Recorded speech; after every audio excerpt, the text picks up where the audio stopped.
Thanks for having me, Jenean. We're glad to have you. Now, before we jump in, as I always do, just want to let you know that if you have any questions, and I'm sure you will, you can send them to #NATPE, or you can enter them into the StickCam chat area.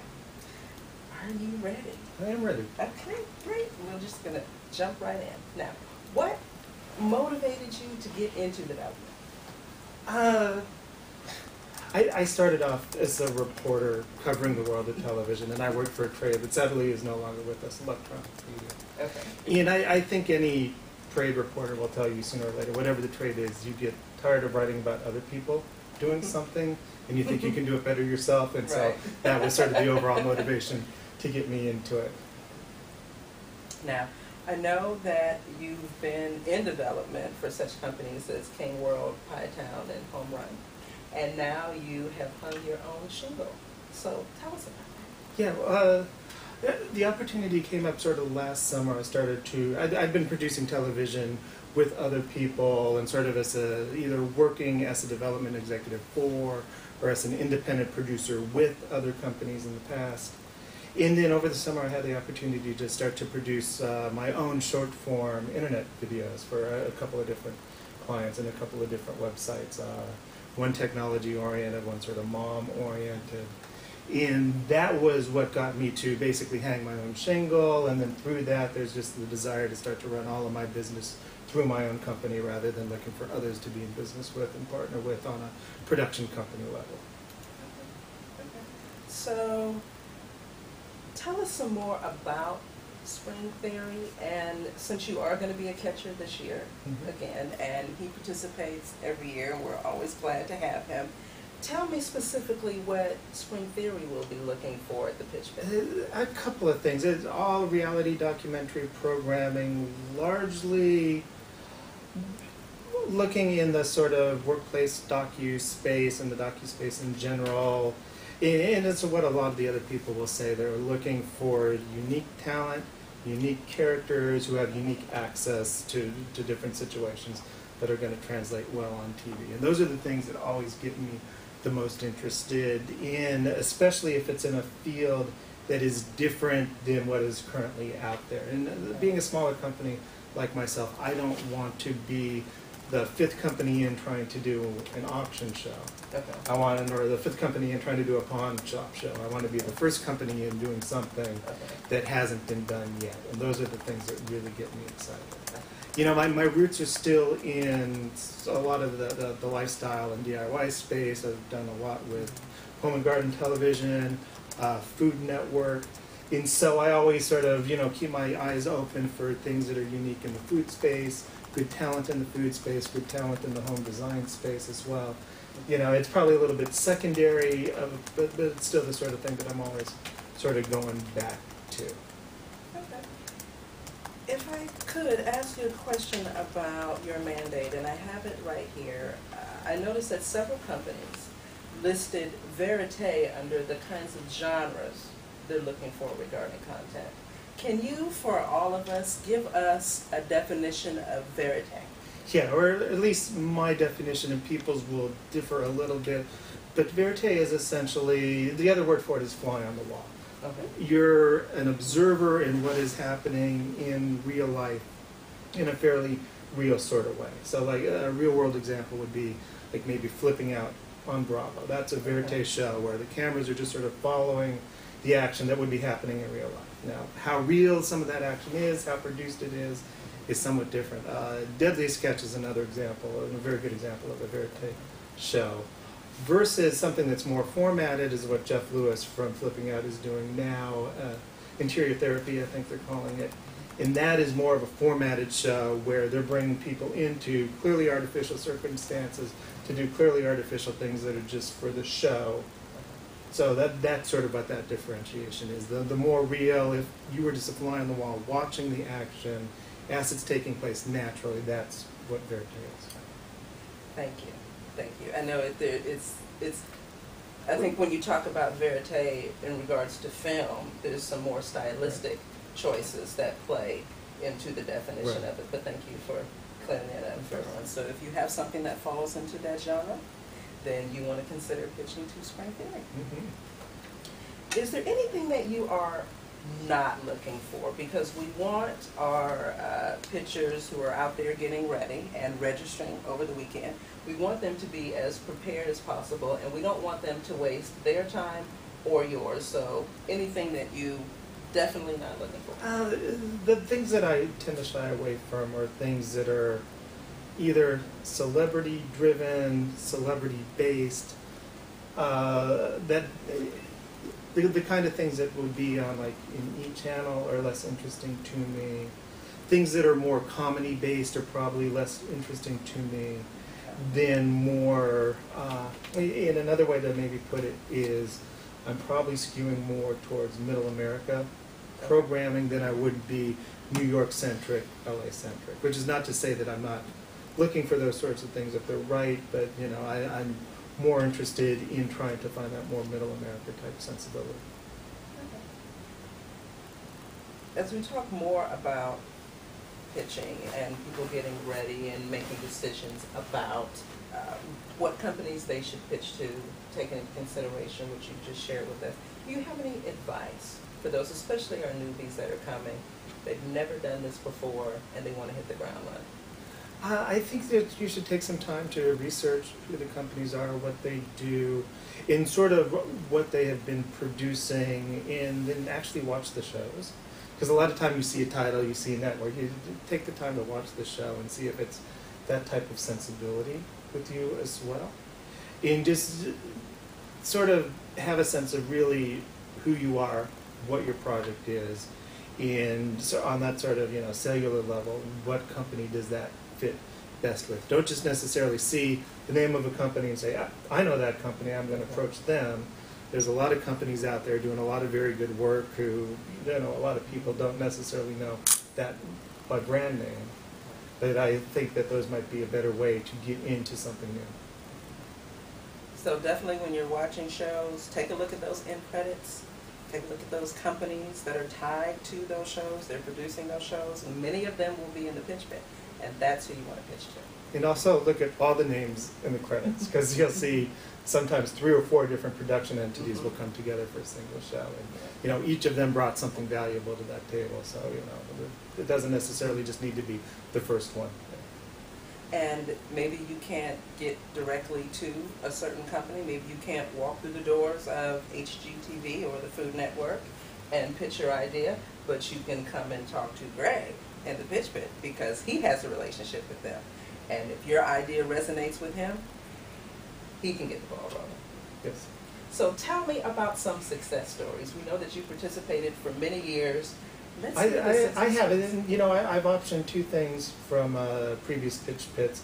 Unfortunately, neither of them got set up a network, but we had good pitches with both of them, and they were 2 totally different things. One was basically a talent deal for a mom blogger out of the Midwest who had a very interesting, different sensibility at the time. She was funny, she's smart, and we were able to do something and take it around to several networks, got close, but didn't really get it over the top.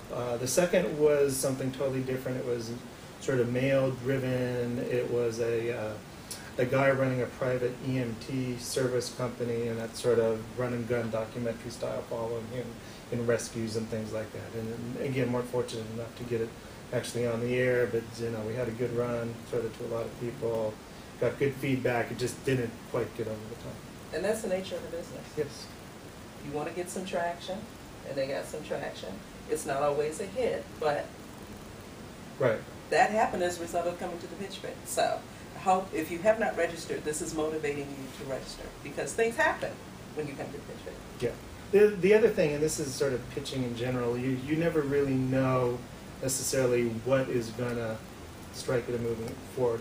Recently, well, 2 years ago now, I was talking to some friend producers I had. It wasn't at the pitch pit, but they were just talking about an idea that they had, and the idea really wasn't striking me at all, but through it they mentioned, and one of the examples would be this, because we know this person. Mm-hmm. And that was the person who I was interested in, and so I was able to make a deal with the producers to get to the talent we wanted, and we were able to get that on the air as a special with the Discovery Network. So connections, and you never know. No, and you know, I always try to consider it and this is me pitching a network, and when people pitch me, I like to turn it into as much of a conversation as possible. I don't consider it giving a 6th grade book report. Right.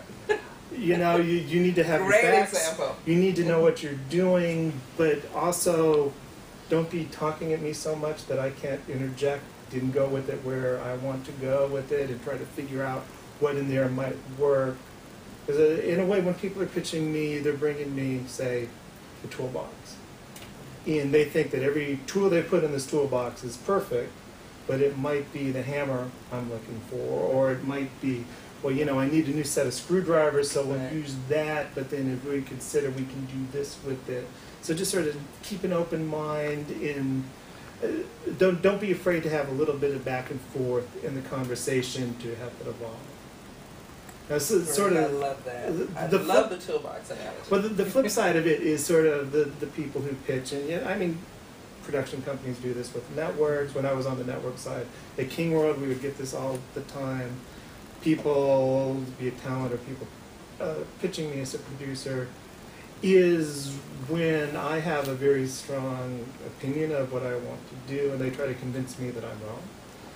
And you need to know when to back off too, and it could be a perfectly valid show idea and great, and it belongs to the guy sitting at that table over there, but if I'm not seeing it and not feeling the love, there's no amount of rephrasing or trying to convince me that that's going to work for me. It doesn't mean it's a bad project, it just means it's not the kind of thing I'm going to do. And you know, I think people from the outside don't realize that all of these companies, we all have things we do well, we all have things we try to do well, we have things we don't do at all.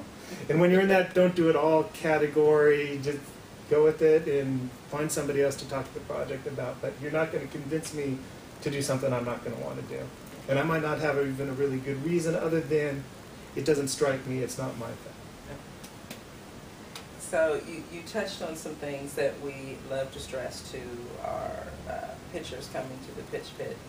And it's keep in mind that your pitch is a conversation and it's organic, and you need to allow space for it to evolve however it's going to evolve.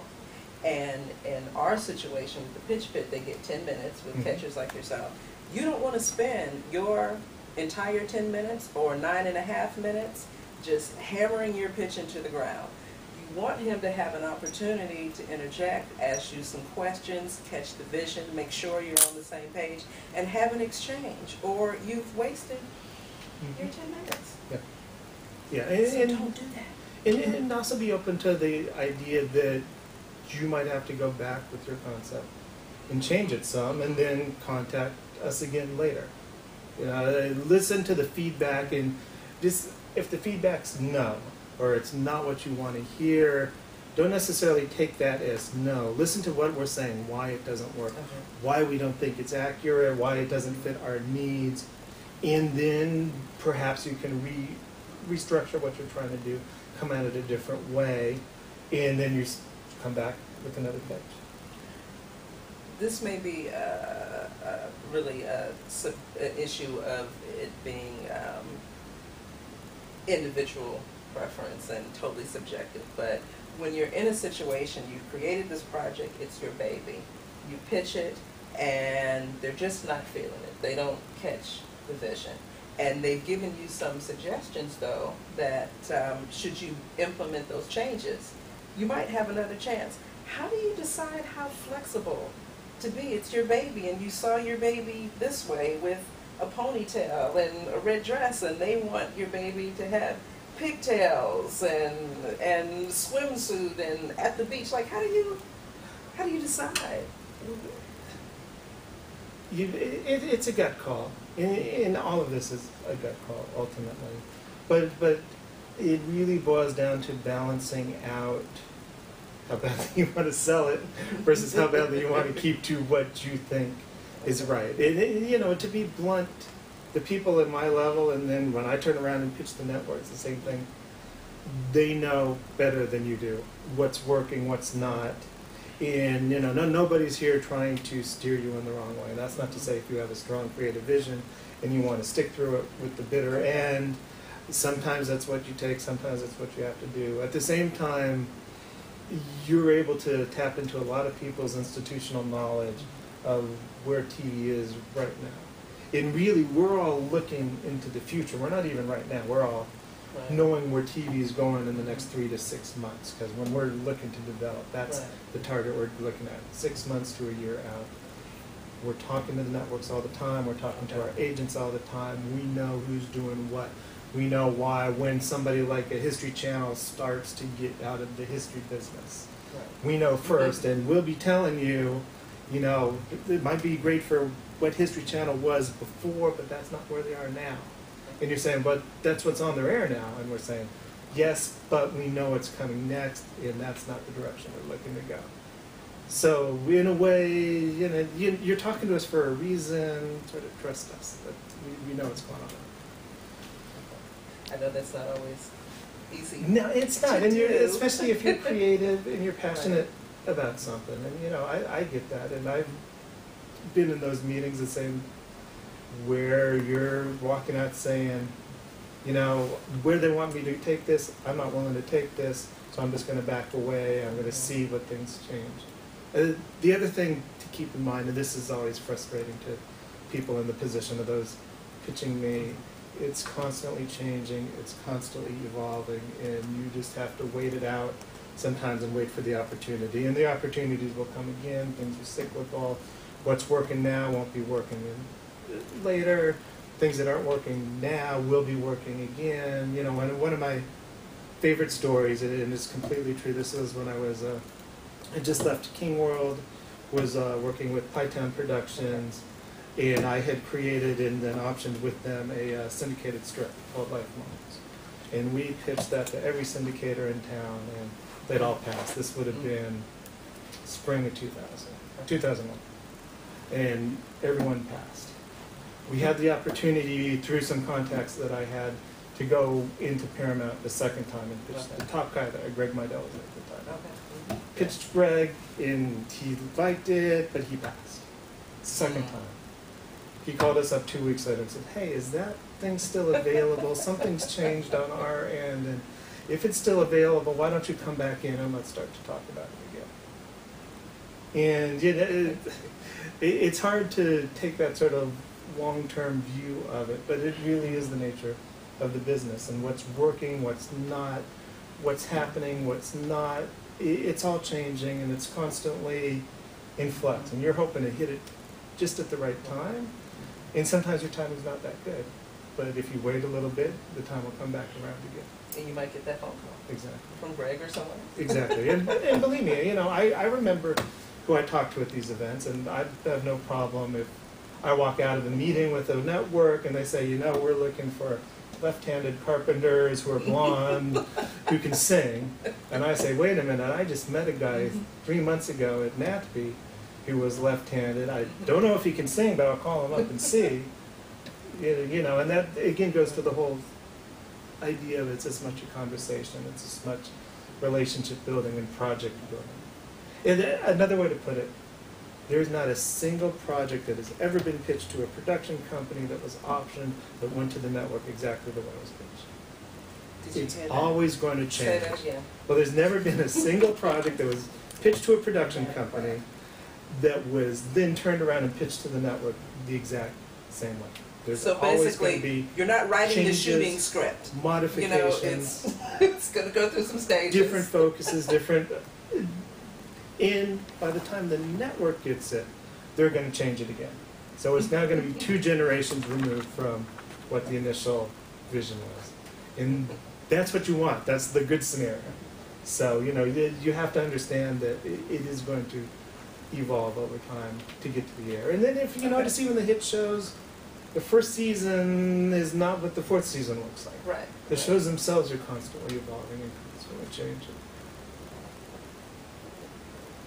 It seems like there's so much involved to the process. There's not one recipe or one formula that works for everybody, every company, every pitcher. It's just kind of is what it is. You got to roll up your sleeves and be ready to go to work and keep working on it. Yeah, you do, and you have to just sort of take that longer term approach to it and be patient.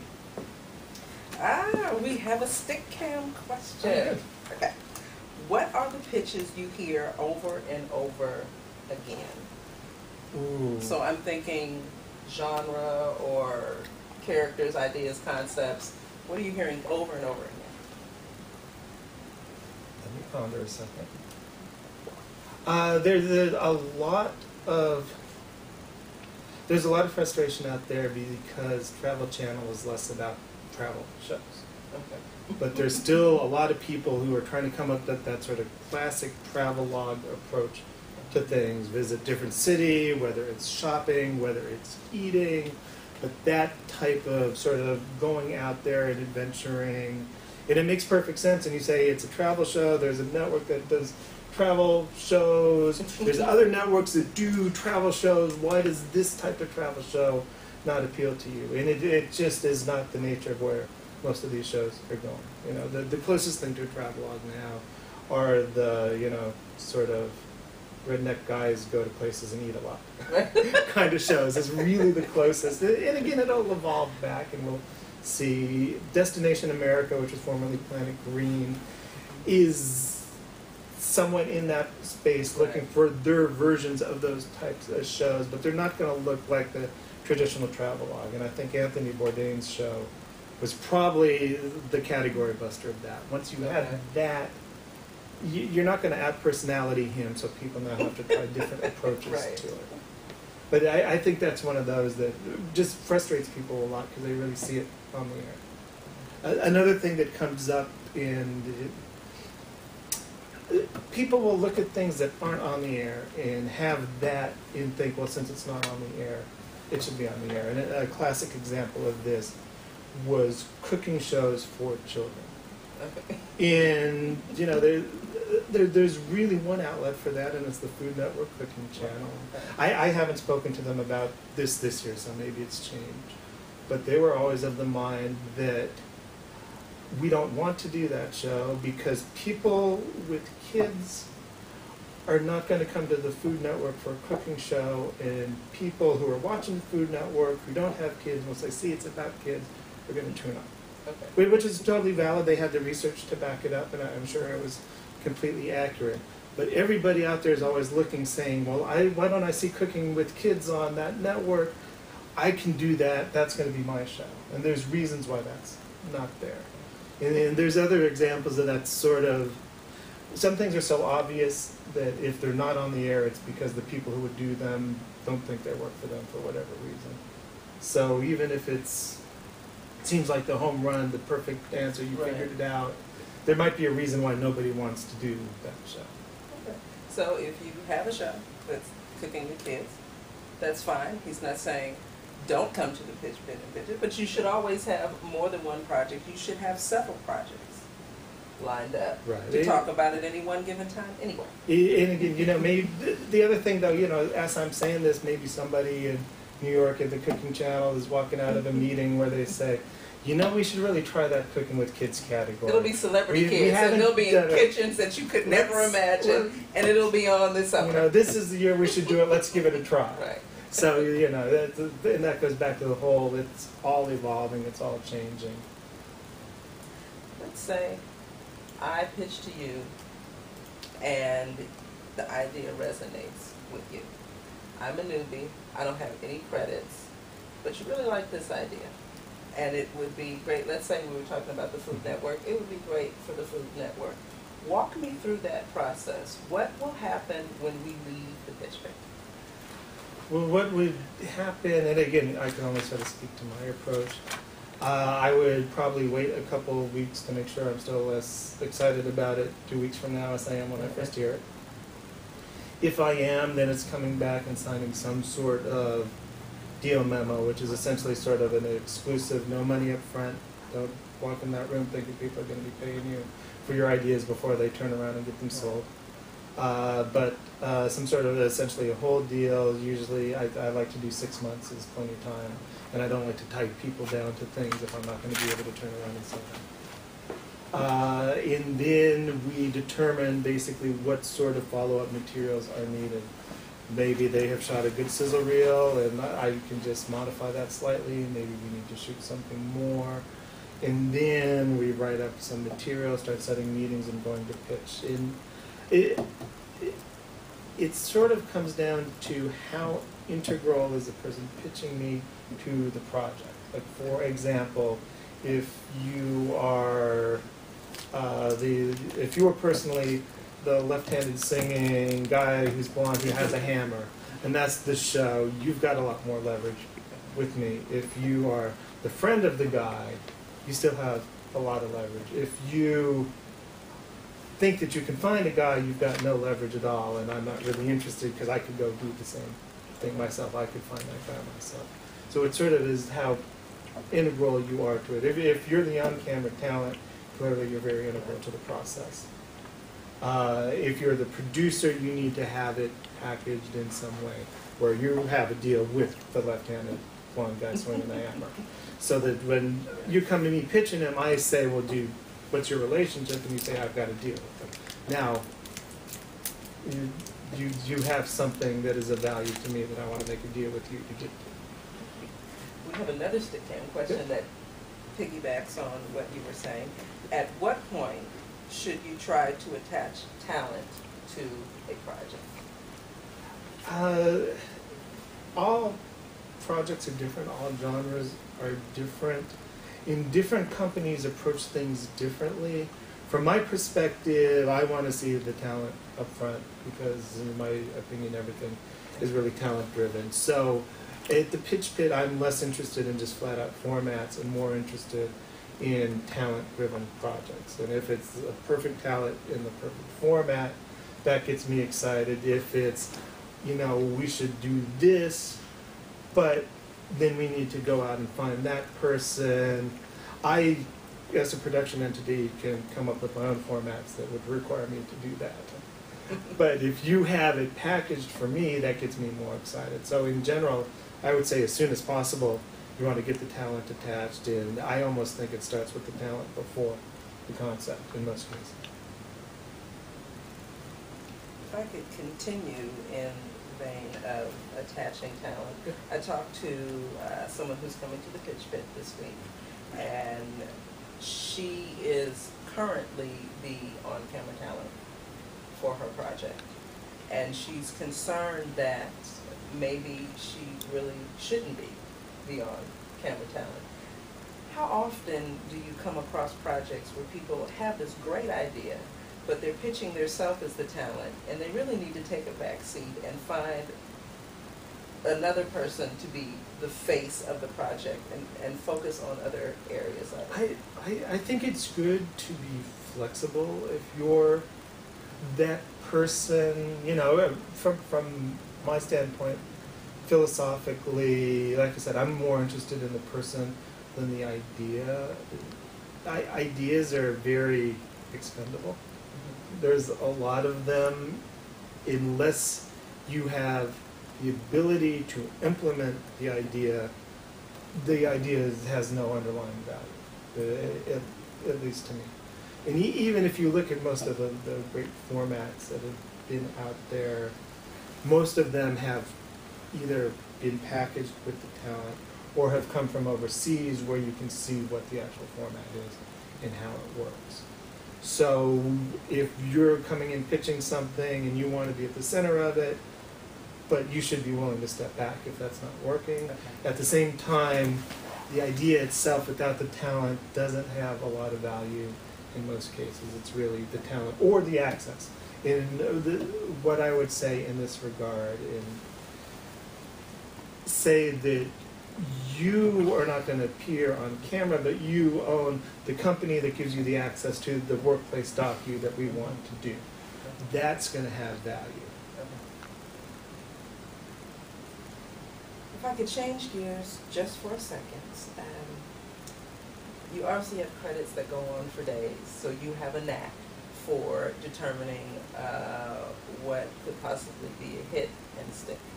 But I know you can't say yes to every project every time. Mm-hmm. So any projects that got away, I always think about Quincy Jones and, he's synonymous with music. And as much as he's done, he always talks about Johnny Mathis. That's his one that got away. He got that are the ones ones that got away? Projects, probably not. We had one recently, just this week actually, where we had come across a family-run business that we thought would be good in a sort of like construction area docu-series, and so we thought we discovered them. We contact them, and they said that they'd been approached by another company 2 months ago and signed with them. So that sort of thing happens. There will be pieces of talent too will come across my desk where you'll think, man, you know, I wish I could figure out the right thing for them, and then you see them on somebody else's air in another year, 2 years, that sort of thing. So just a few Yeah. out there, but okay.